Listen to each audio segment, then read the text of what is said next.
J'étais en train de consulter les rapports trimestriels quand mon téléphone a vibré. Une notification de calendrier. Marcus, réunion en retard, rentrée à 23 heures. J'y ai à peine jeté un coup d'œil.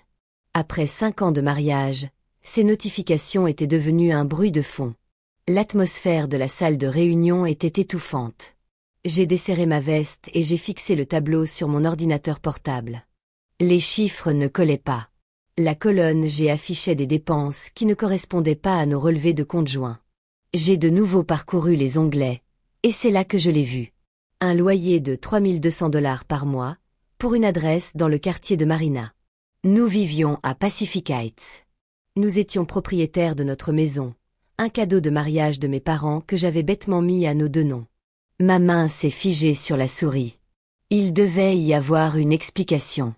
Une dépense client que Marcus avait oublié de catégoriser. Une erreur de réservation. Quelque chose.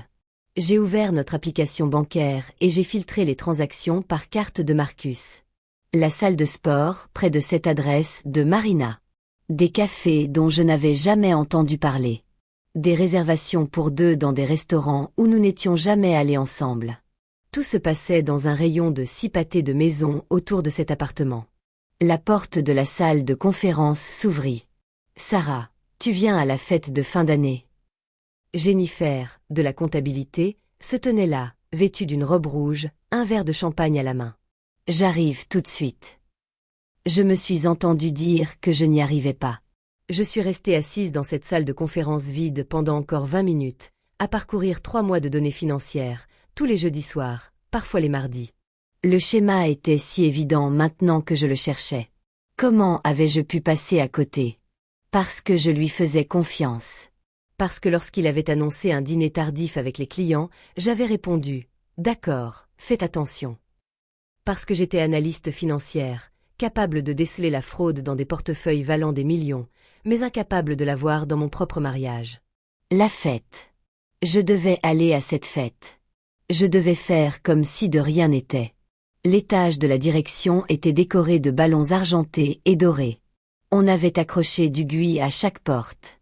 J'ai pris un verre de vin au bar et me suis installé près des fenêtres, à regarder le brouillard se lever sur le Golden Gate Bridge.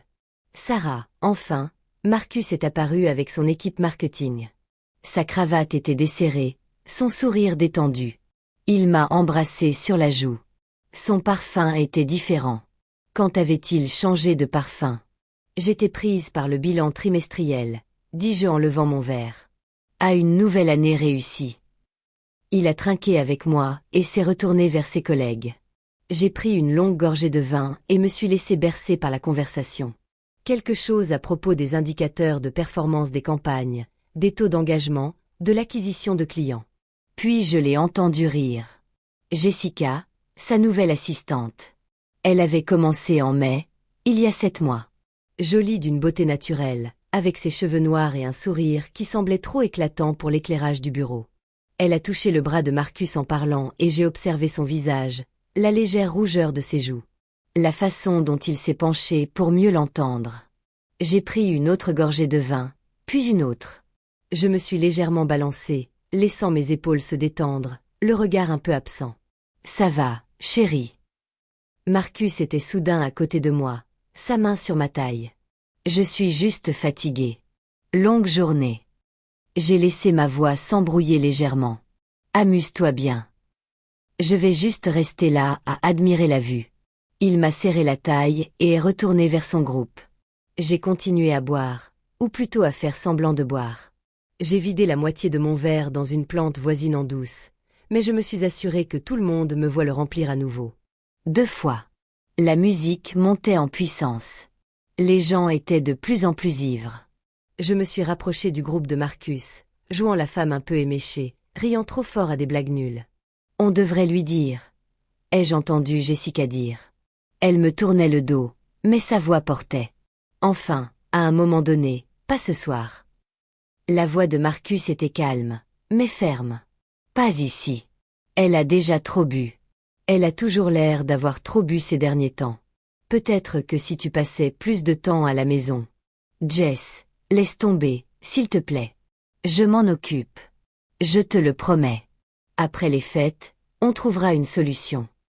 J'ai trébuché en arrière, heurtant une table décorative. Un petit vase s'est renversé. L'eau a coulé sur le marbre. Oh! Oh non! J'ai attrapé des serviettes en papier, aggravant le désordre et attirant l'attention. Marcus s'est précipité vers moi. Bon, je crois que ça suffit pour ce soir. Je te ramène. Sa voix était patiente, presque condescendante, comme si j'étais une enfant qui avait abusé du sucre. Dans le Uber, j'ai appuyé ma tête contre la vitre et fermé les yeux. Marcus faisait défiler son téléphone, son pouce s'agitant frénétiquement, probablement en train de lui envoyer un message pour la rassurer. Sa femme, complètement à côté de la plaque, était juste ivre, encore une fois. Je n'étais pas ivre. Je faisais mes calculs. 3200 $ de loyer par mois pendant 7 mois. Cela faisait 22 400 $, plus les meubles, les charges, les dîners, les cadeaux. J'étais sûre qu'il lui avait dépensé au moins 35 000 $ de notre argent. Mon argent? Vraiment? C'était moi qui gagnais un salaire à 6 chiffres. Le salaire de directeur marketing de Marcus était confortable, mais j'avais toujours été la principale source de revenus. Arrivé à la maison, Marcus m'a aidé à monter les escaliers. Je me suis effondrée sur le lit, tout habillée, et quelques minutes plus tard, il était sous la douche. Je l'ai entendu chanter, vraiment chanter. J'ai pris son téléphone sur la table de nuit. Son code était notre anniversaire. Il ne l'avait jamais changé, confiant dans mon ignorance. Les messages avec Jessica remontaient à 8 mois, pas 7, 8. J'ai tellement hâte de te voir jeudi. Je compte les heures. Elle travaille tard encore. On va dîner? L'endroit est parfait. Notre petit secret. J'ai remonté la conversation jusqu'au début. 17 mai. Salut, bienvenue dans l'équipe. Dis-moi si tu as besoin de quoi que ce soit pour t'installer à San Francisco. Assez professionnel. Mais le 24 mai, le dîner était incroyable. On devrait refaire ça entre collègues. Évidemment, en juin, je ne peux plus m'empêcher de penser à toi. En juillet, je sais que c'est compliqué, mais je n'ai jamais rien ressenti de tel. En août, le bail est signé. Notre appartement. Tu te rends compte? Notre appartement. J'ai entendu l'eau de la douche s'arrêter. J'ai remis son téléphone à sa place. Je me suis retournée et j'ai fait semblant de ronfler. Le lendemain matin, je me suis levée tôt et j'ai préparé du café. Marcus descendit les escaliers en tenue de course, visiblement surpris de me voir debout. Ça va? Tu étais complètement défoncé hier soir. Mon Dieu, je sais. Je suis vraiment désolée. Je ne sais pas ce qui m'a pris. Je lui tendis un thermos. Va courir. Je nous préparerai un bon petit déjeuner à ton retour. Il m'embrassa le front. Tu es la meilleure. Tu le sais? Je sais, répondis-je en le regardant descendre les marches de l'entrée en trottinant. Dès qu'il eut tourné le coin, j'étais sur mon ordinateur portable. J'ouvris un dossier chiffré que j'avais créé il y a des années pour des documents financiers confidentiels. Je créai un nouveau sous-dossier, preuve. Je commençai par faire une capture d'écran de tous les messages sur son téléphone. Il faudrait que je le fasse quotidiennement avant qu'il ne supprime quoi que ce soit. Ensuite, je me connectai à nos comptes de carte de crédit et téléchargeai les relevés des 6 derniers mois. Chaque transaction à cette adresse de la Marina était surlignée en jaune. J'appelai le service informatique de mon entreprise. Bonjour, ici Sarah Chen du service analyse financière. J'ai besoin d'aide pour configurer le suivi des accès à distance sur l'ordinateur portable de mon mari. Il s'agit de nos comptes communs. Je crois qu'on a une faille de sécurité. Ils m'ont expliqué comment installer un logiciel de surveillance qui enregistrait chaque frappe au clavier, chaque visite de site web, chaque document ouvert. Tout était légal puisque l'ordinateur portable était enregistré à mon nom et que je le lui avais offert à Noël dernier. J'ai ensuite appelé Amanda, mon ancienne colocataire de fac. Elle était avocate spécialisée dans les divorces et vivait maintenant à New York. Sarah, ça fait une éternité. Qu'est-ce qui se passe? Attends, ça va? Tu as l'air bizarre. J'ai besoin d'une recommandation d'avocat à San Francisco. Le meilleur, quelqu'un qui se spécialise dans les divorces impliquant des patrimoines importants et les contrats de mariage. Silence à l'autre bout du fil. Puis, Oh chérie, qu'est-ce qu'il a fait? Tu peux juste me donner le nom? Je t'expliquerai tout plus tard. J'ai besoin de quelqu'un qui puisse agir vite et discrètement. Je t'envoie un texto tout de suite. Sarah, je suis vraiment désolée. Ne le sois pas. Pas encore. Marcus est revenu de son jogging 45 minutes plus tard, en sueur et de bonne humeur. J'avais préparé ses pancakes préférés aux myrtilles et au sirop d'érable. C'est délicieux, s'est-il exclamé en coupant une part de la pile. C'est pour quelle occasion? Pour rien. J'avais juste envie de faire plaisir à mon mari. Je lui ai souri par-dessus la table. On devrait faire quelque chose de spécial ce week-end. Peut-être aller à Napa. Ça fait une éternité qu'on n'y est pas allé. J'ai une présentation client samedi. Tu te souviens? Il n'y avait aucune présentation client à son agenda. J'avais déjà vérifié. Ah oui. Dimanche. Alors? Dimanche, c'est mieux. Oui. Allons-y dimanche. Il était déjà distrait, les yeux rivés sur son téléphone sous la table. Je l'ai regardé taper de la main gauche tout en engloutissant des pancakes de la droite. La facilité avec laquelle il mentait était presque impressionnante. Pendant les 3 semaines suivantes, j'ai joué le rôle de l'épouse parfaite, légèrement naïve. Je lui demandais comment s'était passée sa journée. J'écoutais ses histoires de travail, des histoires que je savais mensongères car j'avais lu la vraie version dans un SMS qu'il avait envoyé à Jessica. Je souriais quand il disait qu'il serait en retard. Je l'embrassais tous les matins avant de partir. Et chaque jour, je rassemblais de nouvelles preuves. J'ai engagé une détective privée, une femme recommandée par Amanda, spécialisée dans les affaires d'infidélité. Elle a suivi Marcus jusqu'à l'appartement de Marina. Elle consignait chaque jeudi soir, chaque pause déjeuner volé. Chaque matin, Jessica partait avant l'aube. J'ai rencontré l'avocate spécialisée en divorce, Catherine Lou, dans son cabinet du centre-ville. Elle était exactement ce qu'il me fallait. Perspicace, directe, méticuleuse. « Vous avez un contrat de mariage ?» m'a-t-elle demandé en examinant les documents que j'avais apportés. Oui, c'était avant le mariage. Il y a une clause d'infidélité. Si l'un des deux trompe l'autre, il perd ses droits sur les biens propres de ce dernier et ne reçoit aucune pension alimentaire. Catherine haussa un sourcil.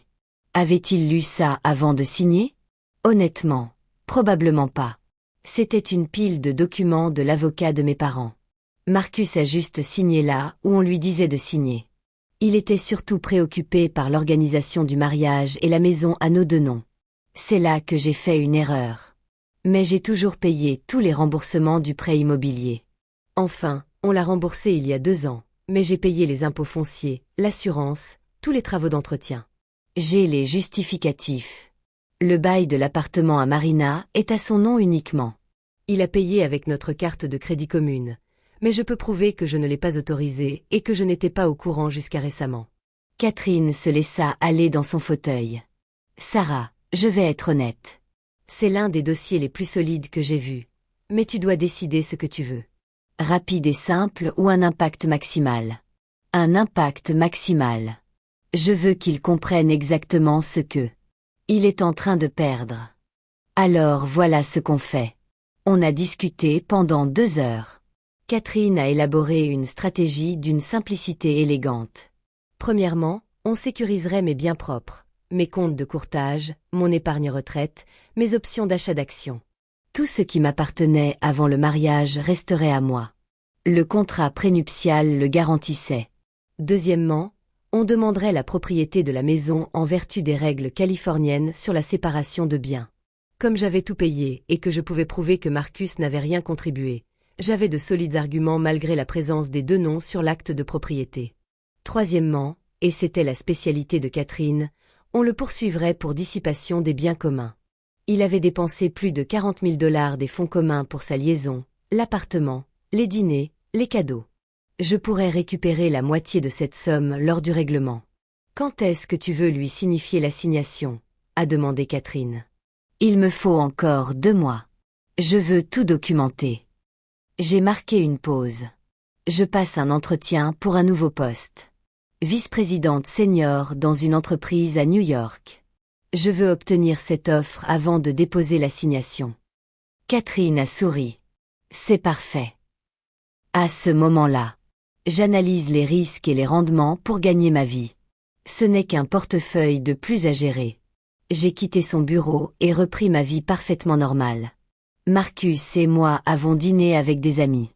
Nous sommes allés au cinéma. Nous avons dormi dans le même lit.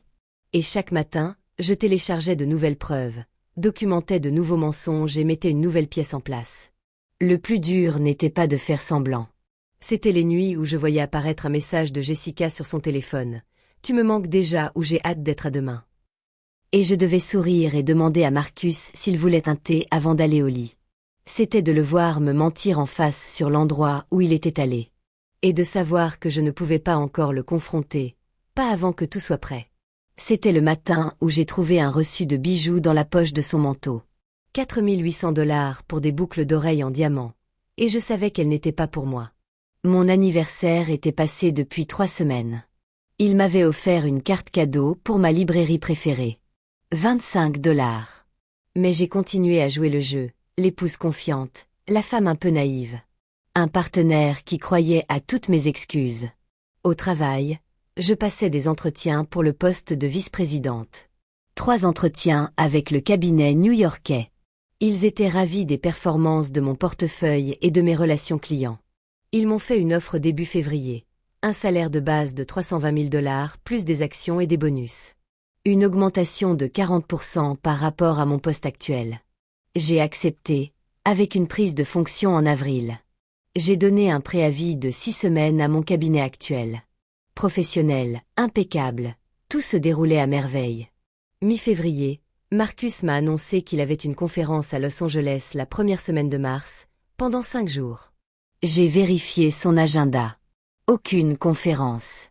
J'ai vérifié ses emails. Aucune réservation d'hôtel à son nom. J'ai appelé l'enquêtrice. Il l'emmène en voyage. Pouvez-vous les suivre? C'est réglé.